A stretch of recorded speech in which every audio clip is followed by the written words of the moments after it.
ஏசப்பா யவீருவின் மகளை சுகம் ஆக்குனதுக்கு அப்புறம் தம்முடைய சீசர்களை கூட்டிக்கிட்டு தாம் வளர்ந்த ஊருக்கு வாராங்க. அங்க ஒரு ஓய்வு நாள்ல ஜெப ஆலயத்துல உபதேசம் பண்ணிக்கிட்டு இருக்காங்க. ஏசப்பாவுடைய உபதேசத்தை கேட்டுட்டு இருந்த மக்கள் ஏசப்பாவை குறித்து சொல்றாங்க, இவன் தச்சன் அல்லவா, மரியாளுடைய குமாரன் அல்லவா, யாக்கோபு, யோசே, சீமோன், யூதா இவர்களுடைய சகோதரன் அல்லவா, இவனுடைய சகோதரிகள் கூட நம்மிடம் இருக்கிறார்கள் அல்லவா அப்படின்னு சொல்லி ஏசப்பாவை குறித்து இடரல் அடைகிறாங்க. அப்போ ஏசப்பா அவங்கள பார்த்து சொல்றாங்க, தீர்க்கதரிசி ஒருவன் தன் ஊரிலும் தன் இனத்திலும் தன் வீட்டிலுமே அன்றி வேறெங்கும் கனவீனம் அடையான்னு சொல்லி சொல்றாங்க.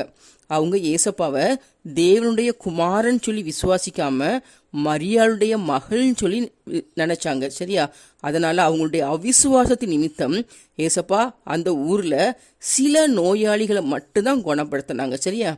அதுக்கப்புறம் அந்த இடத்த விட்டு அவங்க கடந்து போறாங்க. அப்ப ஏசப்பாவுடைய தாய் பெயர் என்னது? மரியாள்.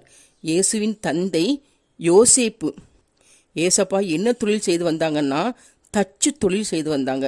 ஏசப்பாவுடைய சகோதரர்கள் பெயர் யாக்கோபு, யோசே, சீமோன், யூதா.